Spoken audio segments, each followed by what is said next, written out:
Hello everyone, this is Orlando from A Collector's Dream.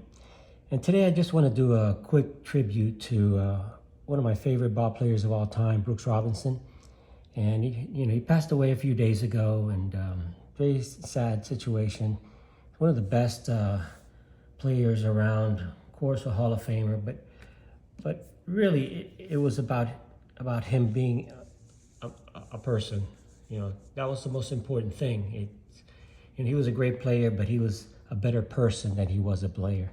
He's the only player that I know that no one that has met him can tell you anything bad about him. He was never rude to anybody. I've met him, I think, 4 or 5 times. Here's one of the times that I met him, and I really spent a lot of time there talking to him. He actually spent about 10 minutes talking to me. Another time that I met him,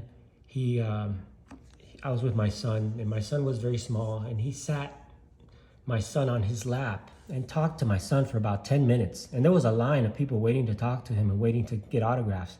But he took the time to talk to my son, ask him about his little league games and things like that. And those are the kind of things that are just so impressive. So, here's, personalized to me from Brooks. This was a few years ago. And, I have a few things from him. Also have this, and that's the celebration set autographed. And there he is there. That's a beautiful Perez steel drawing there of him tagging a Pirate out at third base. Looks like there. And that's Brooks Robinson. But I think the real story that I want to talk about Brooks is not just meeting him there and having him sitting my son on his lap and things like that. It was my first real interaction that I've ever had with any ball player ever, was when I went to a baseball game when I was a young kid, and probably must have been around 1970, 1969, somewhere around that time. I remember going to the game with my grandfather, and it was here at the old Marlins Stadium, but it was the old Miami Marlins spring training stadium where the Orioles played. And we went to the game, and my grandfather, and I'll show this in the meantime, my grandfather caught a foul ball. And, he said to me that he knew one of the players, it was a Cuban player called Orlando Pena. And I've told this story before, but I'm going to go ahead and share it again now for Brooks specifically. So after the game, my grandfather took me down to the, to their clubhouse. You were allowed to actually go on the field after the game, and some of the players were still hanging around there. And one of the players that my grandfather knew was Orlando Pena. He was a Cuban pitcher for the Orioles at the time. So he took me down there. We talked to Orlando Pena. I was able to get Orlando Pena's autograph. This was the foul ball, the actual foul ball that I got back in those days. And I played with this ball, as you can see all the scratches and stuff, because as a kid, we got this ball, and it was an official ball, and we never really were able to play with a real ball. But I was able to get some autographs, and these are faded, a lot of them, but the memories have never faded. And this is Orlando Pena. And that's Boog Powell also there. And here is Paul Blair. So Orlando Pena took the ball and he gave it to some of the players. And one of the players he gave the ball to was Brooks Robinson. So Brooks Robinson signed that ball for me right there. And not only did he sign the ball for me, this is my first meeting with any player. And this is, again, it's not the greatest autograph you'll see on a baseball because it's been played with, and it was when I was a small kid. But the bottom line was that Brooks took the ball, went to the other players, and had them sign the ball. And he talked to me, he introduced me. I was actually in the dugout with Brooks. Here's Ellie Hendricks. There's Al Bunbury. I mean, he took the ball to get all these guys to sign it. Some of them have disappeared. On the sweet spot, there was a player there. I'm pretty sure it was Jim Palmer was on there. And that's gone. And there was another player here You can barely see. I think this may have been the Jim Palmer. There's just not much left on the signatures here. And there was another signature here also, which is hard to see anymore. But anyway, this video is all about Brooks. It's all about Brooks and how Brooks took me in that dugout. He talked to me, talked to the other players, was able to get me an autographed baseball. And even though the baseball's not the best baseball, it doesn't really matter. It's the memories that count. He touched it. All the other players touched it. It went around the dugout. It went around the clubhouse, And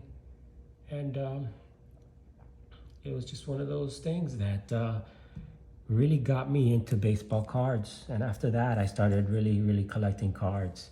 Here's another one of the Brooks Robinson cards from 1962. Brooks Robinson batted 267 in his entire career. That was, for a third baseman, and especially being a defensive third baseman, that's a pretty good average. So he batted 267 in 23-year career. He was with the Orioles for the entire career. His entire career he played with the Orioles. Very few people did that. And it said that prior to Brooks Robinson, no other player in the major leagues had spent as many as 23 seasons exclusively with one ball club. The only player to do that since has been Carl Yastrzemski. This is his 1959 card. This is a third-year card. And the second-year card is a 58. And that is the ugliest card I've ever had. I actually literally sold that card. I never bought another one. I just never liked that card. But here he is, a young Brooks Robinson in 1958.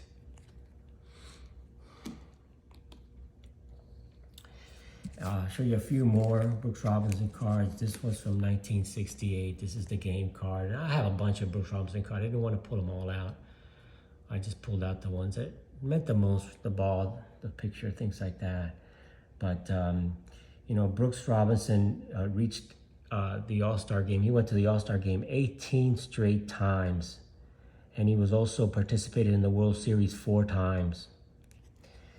And his American League record of 266 home runs as a third baseman is only broken by Craig Nettles in the American League. So in the American League, he is second most in home runs. And that's Brooks and Frank Robinson in 1968. I'm going to try to fit all these in there. And again, he went to the All-Star game, like I said, 18 straight times. And this is one of his All-Star cards from 1970. And, you know, he ended up with 2,848 hits, 268 home runs, 1,357 runs batted in.